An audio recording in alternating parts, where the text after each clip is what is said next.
Olá, meus alunos, bem-vindos ao canal. Eu sou Margarete Werneck.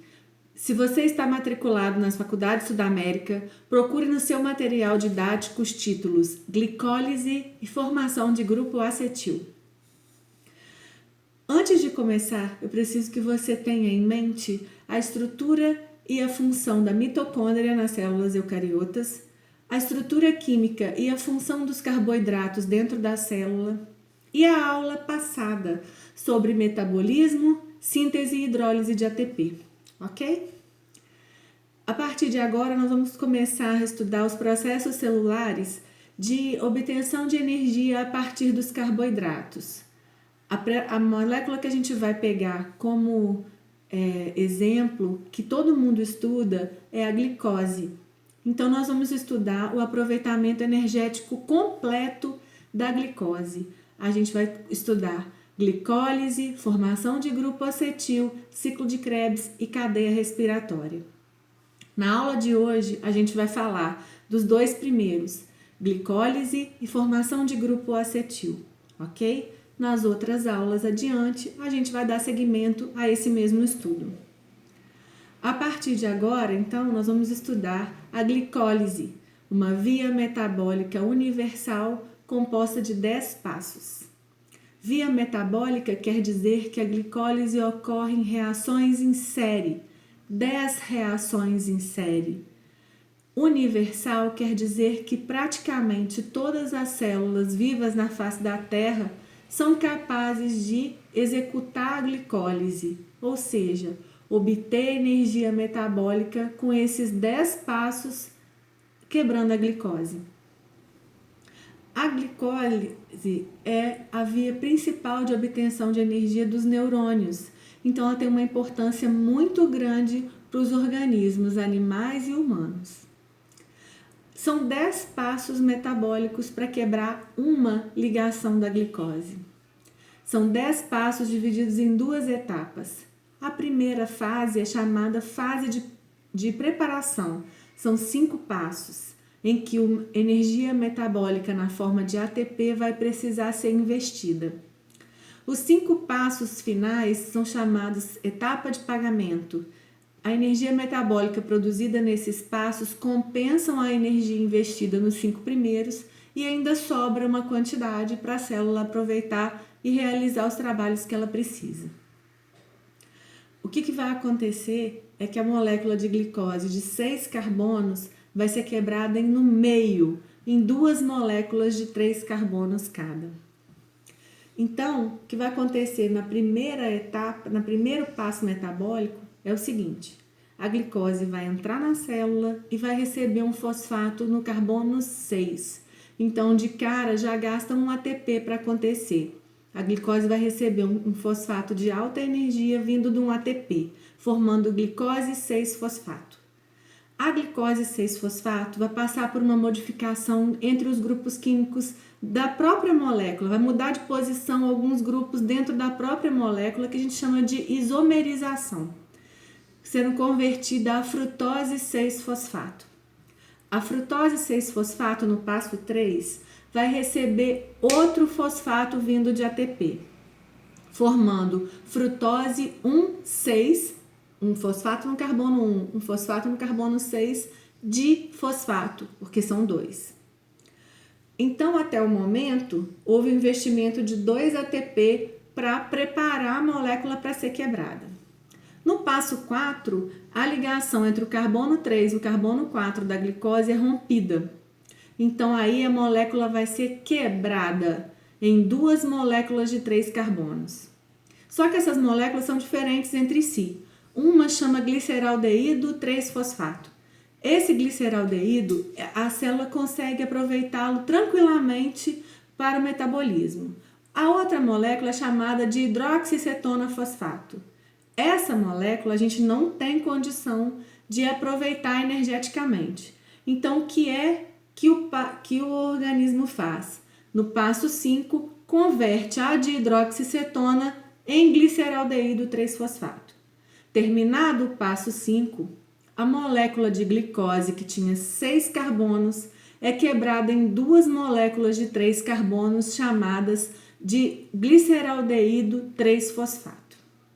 A partir do passo 6, então, a gente considera que tudo que acontece com uma e acontece com a outra também, molécula de gliceraldeído 3-fosfato. A primeira coisa que vai acontecer é que o gliceraldeído 3-fosfato vai passar por uma modificação muito drástica. Ele vai se associar a um fosfato de baixa energia que está no contexto celular, captura um fosfato, libera um elétron de alta energia que vai ser capturado pelo NAD e fica com 2 fosfatos ligados a ele.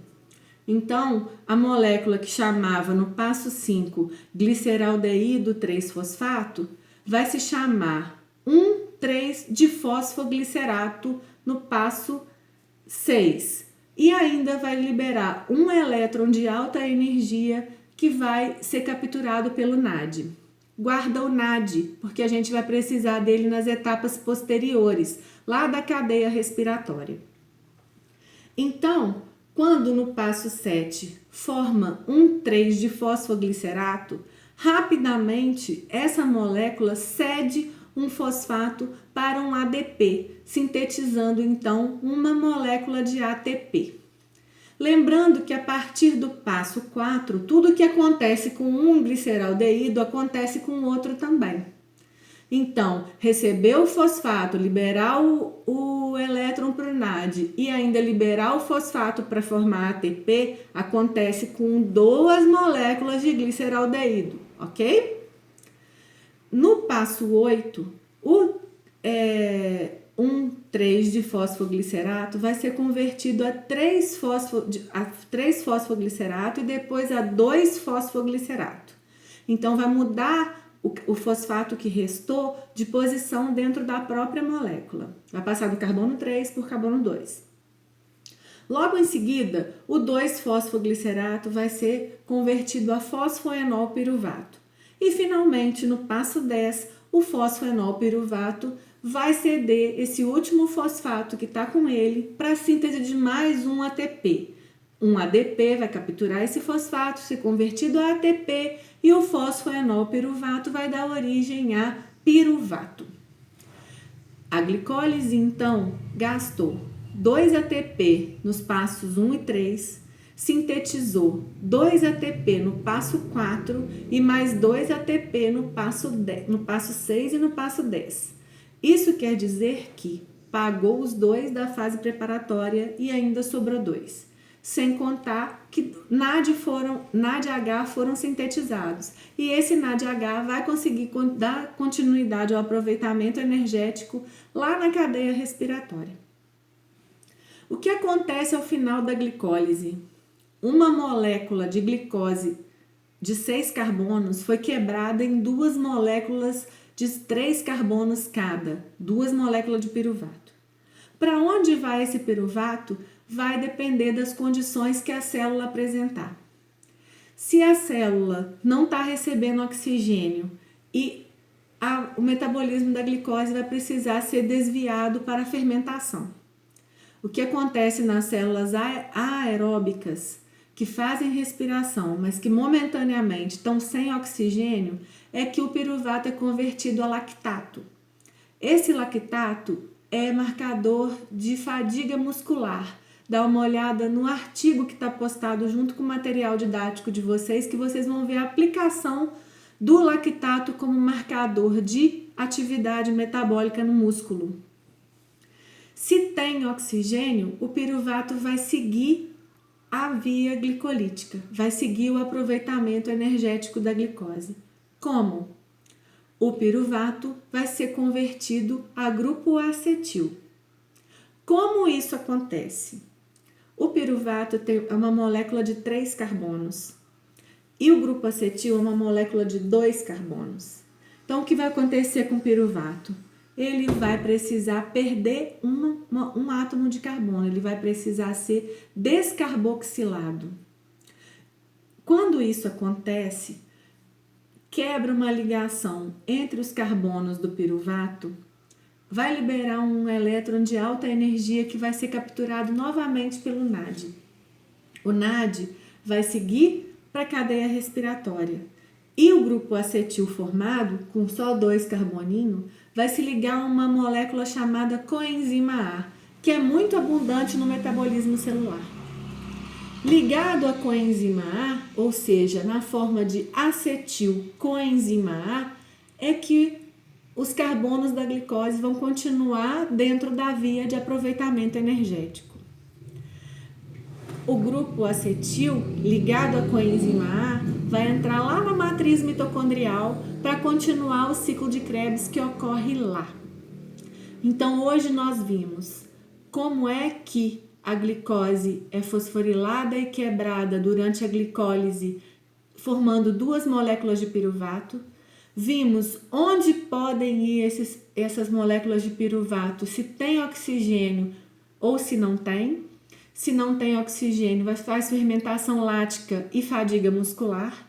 Se tem oxigênio, vai ser convertido descarboxilado em grupo acetil, ligado a uma molécula abundante no metabolismo celular, que é coenzima A, formando acetilcoenzima A. Acetilcoenzima A penetra a mitocôndria e atinge a matriz mitocondrial.